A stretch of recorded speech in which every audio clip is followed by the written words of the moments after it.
ಒಂದು ದಿನ ಕಾಡಿನಲ್ಲಿ ಸಿಂಹ ಘೋಷಿಸಿತು, ಯಾರು ಹೆಚ್ಚು ಮೋಜಿನ ಆಟವನ್ನು ತರುತ್ತಾರೋ ಅವರು ಒಂದು ದಿನದ ಮಟ್ಟಿಗೆ ಕಾಡಿನ ರಾಜರಾಗುತ್ತಾರೆ. ಎಲ್ಲಾ ಪ್ರಾಣಿಗಳು ಯೋಚಿಸಲು ಪ್ರಾರಂಭಿಸಿದವು. ಆದರೆ ನರಿ ಜಾಣತನದಿಂದ ಒಂದು ಯೋಜನೆ ಮಾಡಿತು. ಅವನು ಎಲ್ಲಾ ಪ್ರಾಣಿಗಳಿಗೆ ಒಂದು ದೊಡ್ಡ ಹಗ್ಗವನ್ನು ಕೊಟ್ಟು, ನಾವೆಲ್ಲರೂ ಹಗ್ಗ ಜಿಗಿಯುವ ಆಟವನ್ನು ಆಡೋಣ.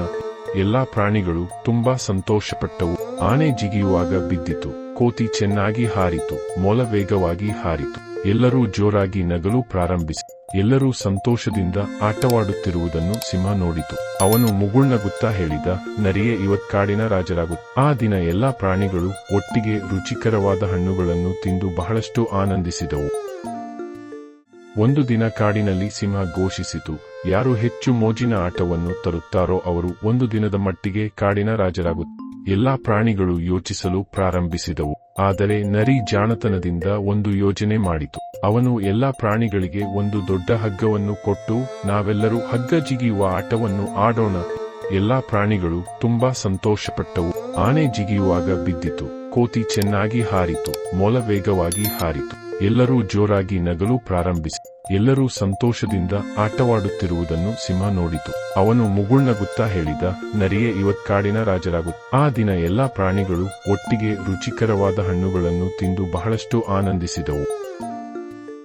ಒಂದು ದಿನ ಕಾಡಿನಲ್ಲಿ ಸಿಂಹ ಘೋಷಿಸಿತು, ಯಾರು ಹೆಚ್ಚು ಮೋಜಿನ ಆಟವನ್ನು ತರುತ್ತಾರೋ ಅವರು ಒಂದು ದಿನದ ಮಟ್ಟಿಗೆ ಕಾಡಿನ ರಾಜರಾಗುತ್ತಾರೆ. ಎಲ್ಲಾ ಪ್ರಾಣಿಗಳು ಯೋಚಿಸಲು ಪ್ರಾರಂಭಿಸಿದವು. ಆದರೆ ನರಿ ಜಾಣತನದಿಂದ ಒಂದು ಯೋಜನೆ ಮಾಡಿತು. ಅವನು ಎಲ್ಲಾ ಪ್ರಾಣಿಗಳಿಗೆ ಒಂದು ದೊಡ್ಡ ಹಗ್ಗವನ್ನು ಕೊಟ್ಟು, ನಾವೆಲ್ಲರೂ ಹಗ್ಗ ಜಿಗಿಯುವ ಆಟವನ್ನು ಆಡೋಣ.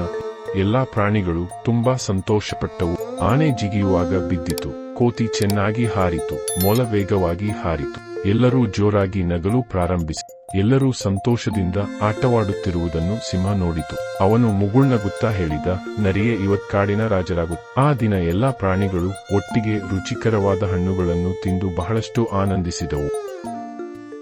ಒಂದು ದಿನ ಕಾಡಿನಲ್ಲಿ ಸಿಂಹ ಘೋಷಿಸಿತು, ಯಾರು ಹೆಚ್ಚು ಮೋಜಿನ ಆಟವನ್ನು ತರುತ್ತಾರೋ ಅವರು ಒಂದು ದಿನದ ಮಟ್ಟಿಗೆ ಕಾಡಿನ ರಾಜರಾಗುತ್ತಾರೆ. ಎಲ್ಲಾ ಪ್ರಾಣಿಗಳು ಯೋಚಿಸಲು ಪ್ರಾರಂಭಿಸಿದವು. ಆದರೆ ನರಿ ಜಾಣತನದಿಂದ ಒಂದು ಯೋಜನೆ ಮಾಡಿತು. ಅವನು ಎಲ್ಲಾ ಪ್ರಾಣಿಗಳಿಗೆ ಒಂದು ದೊಡ್ಡ ಹಗ್ಗವನ್ನು ಕೊಟ್ಟು, ನಾವೆಲ್ಲರೂ ಹಗ್ಗ ಜಿಗಿಯುವ ಆಟವನ್ನು ಆಡೋಣ. ಎಲ್ಲಾ ಪ್ರಾಣಿಗಳು ತುಂಬಾ ಸಂತೋಷಪಟ್ಟವು. ಆನೆ ಜಿಗಿಯುವಾಗ ಬಿದ್ದಿತು, ಕೋತಿ ಚೆನ್ನಾಗಿ ಹಾರಿತು, ಮೊಲ ವೇಗವಾಗಿ ಹಾರಿತು. ಎಲ್ಲರೂ ಜೋರಾಗಿ ನಗಲು ಪ್ರಾರಂಭಿಸಿ. ಎಲ್ಲರೂ ಸಂತೋಷದಿಂದ ಆಟವಾಡುತ್ತಿರುವುದನ್ನು ಸಿಂಹ ನೋಡಿತು. ಅವನು ಮುಗುಳ್ನಗುತ್ತಾ ಹೇಳಿದ, ನರಿಯೇ ಇವತ್ ಕಾಡಿನ ರಾಜರಾಗುತ್ತ. ಆ ದಿನ ಎಲ್ಲಾ ಪ್ರಾಣಿಗಳು ಒಟ್ಟಿಗೆ ರುಚಿಕರವಾದ ಹಣ್ಣುಗಳನ್ನು ತಿಂದು ಬಹಳಷ್ಟು ಆನಂದಿಸಿದವು.